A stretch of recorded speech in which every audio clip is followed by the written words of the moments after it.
তখন থেকে ঢালিউডে নোংরামি শুরু হয়েছে। বিস্ফোরক দাবি অপবিশ্বাসের। 2 দশকের কেরিয়ারের শখানেক সিনেমায় অভিনয় করেছে ঢালিউডের জনপ্রিয় চিত্রনায়িকা অপবিশ্বাস। তবে এখন আর তাকে আগের মতো সিনেমার শুটিং সেটে দেখা যায় না, বরং বিভিন্ন পণ্য প্রতিষ্ঠানের ফটোশুট ও প্রচারণায় ব্যস্ত সময় কাটাচ্ছেন এই তারকা। এরই মধ্যেই সম্প্রতি এক অনুষ্ঠানে ঢালিউড নিয়ে বিস্ফোরক মন্তব্য করে আলোচনায় উঠে এলেন তিনি।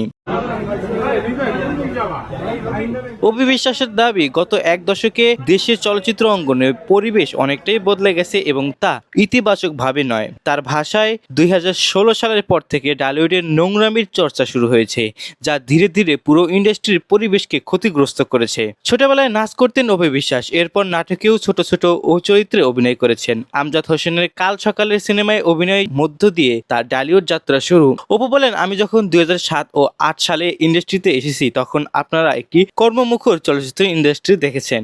সেই সময় থেকেই দর্শকের ভালোবাসা তৈরি হয়েছে। তবে তার মতে সময়ের সঙ্গে সঙ্গে সেই পরিবেশ আগের মতো নেই। অপু বিশ্বাস আরও ক্ষিপ্ত কণ্ঠে বলেন, 2016 সালের পর থেকে ইন্ডাস্ট্রিতে অনেক নোংরামি শুরু হয়েছে। আমার মনে হয় ফিল্ম ইন্ডাস্ট্রি এখন যেন একটা ডাস্টবিনে পরিণত হয়েছে। যদিও ঠিক কী ধরনের নোংরামির কথা তিনি বলেছেন তা নিজের কণ্ঠে বা বক্তব্যে স্পষ্ট করেননি এই অভিনেত্রী।